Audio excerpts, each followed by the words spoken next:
Hello， 大家好，我是吴建豪医师。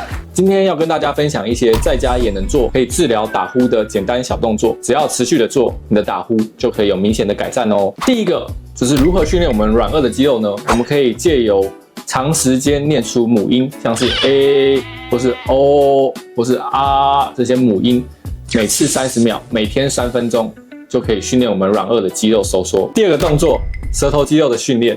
我们要怎么训练舌头肌肉呢？有以下几个动作。第一个动作，舌头滑动。我们用舌头顶住上颚的前方，让舌头在上颚前后来回的滑动，每天持续3分钟。第二个动作，舌头吸吮。我们用舌头顶住上颚，做一个类似弹上颚的动作，用力吸住上颚。那每天一样是持续3分钟。第三个，我们用舌头顶住脸颊，左边右边轮流交替，用力顶住。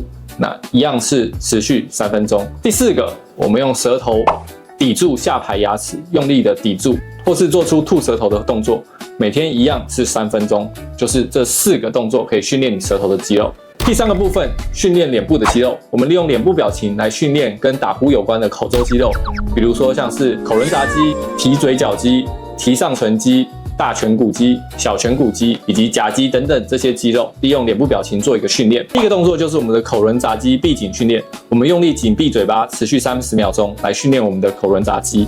第二个动作是我们的夹肌训练，我们利用像是嘟嘴或是吸珍珠奶茶这种动作，用力吸吮，维持30秒钟，一样可以训练我们的夹肌。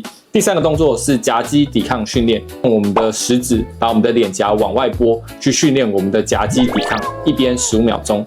第四个是我们的脸颊肌肉训练，我们利用脸颊鼓气左右轮流，一边各15秒钟来训练我们脸颊的肌肉。以上就是我们今天介绍帮助改善打呼的口咽部肌肉训练。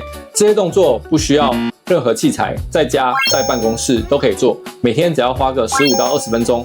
做完1轮，持续2-3个月，你的打呼就可以有明显的改善。如果你有打呼相关的问题呢，可以来找我。那别忘了要记得帮我按赞、订阅、分享、开启小铃铛，谢谢大家。